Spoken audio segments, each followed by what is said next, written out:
फिर तो वकार चाह कर भी उसको हासिल नहीं कर पाया। मैं तुमसे ये पहले कह चुका हूं, बिरसा को उठाने वाला ऑप्शन हमारा आखिरी ऑप्शन होना चाहिए। मैं अपने बेटे को पाकर भी नहीं खोना चाहता। देखो, अगर इस तरह बिरसा को वकार से दूर किया गया ना, तो वो उसे कभी भी नहीं भूल सकता, और ये मैं नहीं चाहता। वैसे सर एक और रास्ता भी है। क्या?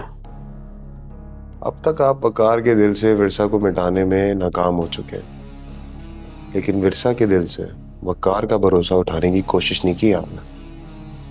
अगर ये काम हो जाए तो विरसा खुद वकार को छोड़ के चली जाएगी। मैं बहुत अच्छी तरीके से जानता हूं, ये लड़की में बहुत अकड़ है।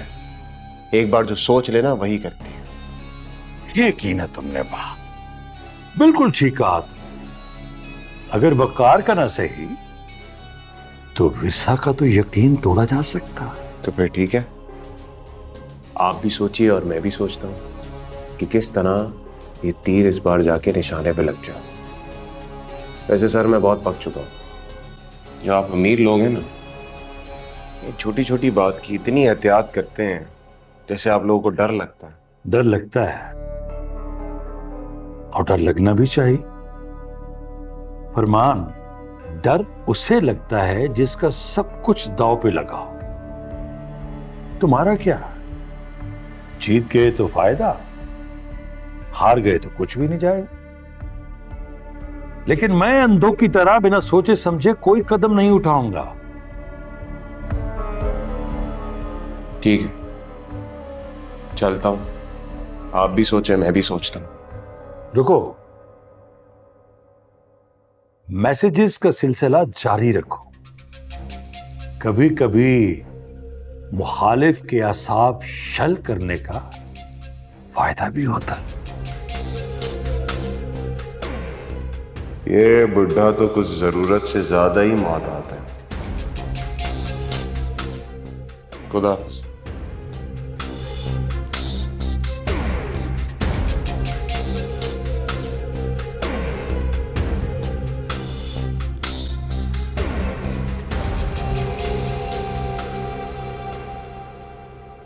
ठीक है, आप मुझे वो मेल फॉरवर्ड कर दें प्लीज। दरअसल प्रॉब्लम यही थी कि वो मेल मुझे कभी मिली ही नहीं। चलो मैं वेट करूंगा। Thank you. अस्सलाम वालेकुम। वालेकुम अस्सलाम। प्लीज। जी ये बताओ, तुम कुछ ज्यादा ही बिजी नहीं रहने लग गए आजकल? क्या करें, काम नहीं करेंगे तो तुम्हारे वालिद साहब का कर्जा कैसे चुकाएंगे।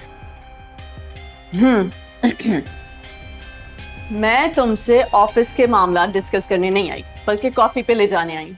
कितने दिन हो गए हम दोनों ने बाहर बैठ के कॉफी नहीं पी। मुझे तो ऐसा लग रहा है कि कॉफी सिर्फ एक बहाना है, तुम आई किसी और मकसद से। देखो कितने स्मार्ट हो, समझ गए ना? तो फिर चलो बाकी बातें कॉफी पे चल के करते हैं। काम तो बहुत पेंडिंग है, लेकिन तब तुम्हें मना भी नहीं कर सकते। चल।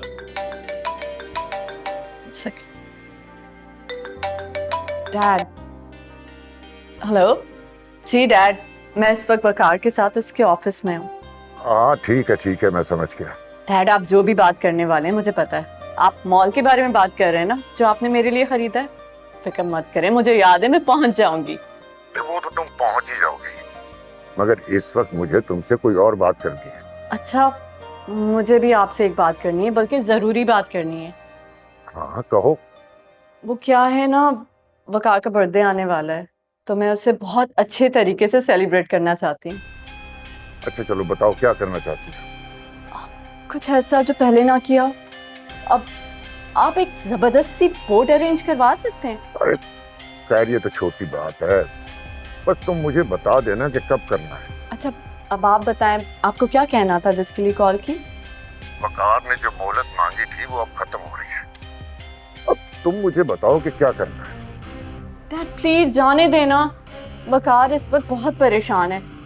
इस वक्त आप उसे और परेशान ना करें। मैंने कह दिया ना, आप वकार को कुछ भी नहीं कहेंगे। ये लोन वाली बात आप कुछ टाइम के लिए भूल जाएं मेरी खातिर। अच्छा चलो ठीक है, इस मौजू पर हम बाद में बात करते हैं। Thank you. God I am so excited about your birthday. अच्छा प्लीज तुम एक लफ्ज भी नहीं कहोगे, मेरी हर बात मानोगे? तुम्हारा बर्थडे मुझे मेरे तरीके से सेलिब्रेट करने दो ना।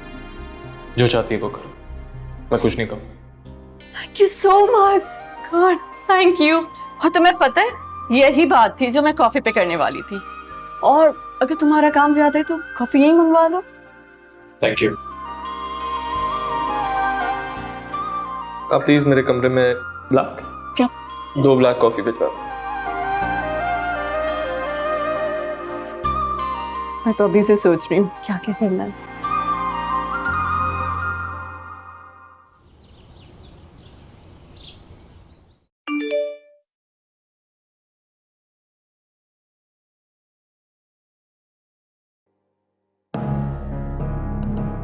आपके कहने के मुताबिक मैंने रात को विरसा को फिर से मैसेज किया था, मगर मैसेज गया ही नहीं, फोन बंद नहीं था।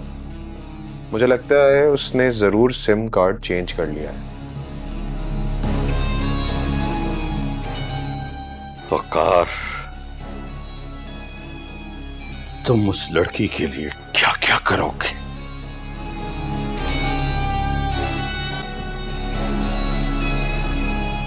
इतने दिन हो गए वकार को यहां से गए हुए, वो एक दफा भी मिलने नहीं आया। मैं आज खुद जाऊंगी उससे मिलने। बस तुमसे थोड़ा भी सब्र नहीं हो रहा?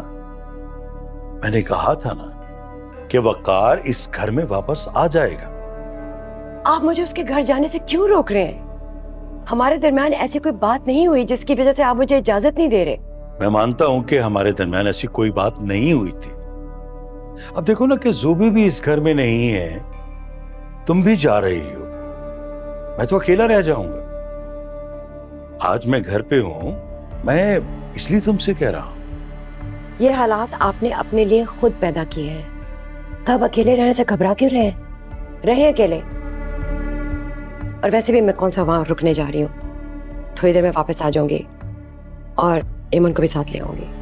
ठीक, जाओ। अगर मैंने रोक लिया तो तुम मुंह बनाए फिरोगी। एमन को लाजमी वापस लेकर आना। सारी जिंदगी के लिए उस घर में रहने की इजाजत नहीं दे सकता मैं उसे। और एक बात अपने जहन में बिठा लो ना ही कि मैं अपने जीते जी विरसा को अपनी बहू तस्लीम नहीं कर सकता। अगर तुम ये चाहती हो कि वकार इस घर में वापस आ जाए, तो इसलिए तुम्हें भी मेरे साथ मिलकर कोशिश करनी होगी। कोशिश? किस किस्म की कोशिश? मुझे क्या करना होगा? तुम वकार के घर जा रही हो, तुम्हें सिर्फ ये पता करना है कि विरसा ने अपना मोबाइल नंबर चेंज कर लिया है या नहीं। क्यों? उसका नंबर तो सबको पता है।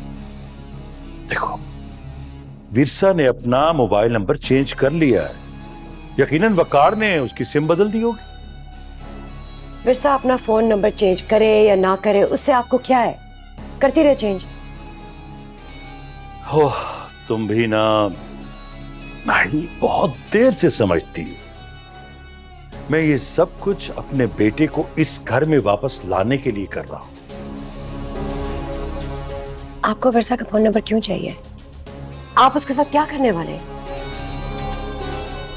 कुछ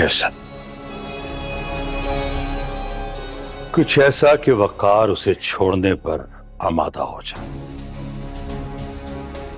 तुम परेशान मत, वकार को कुछ नहीं होगा। बस तुम मेरा ये काम करना।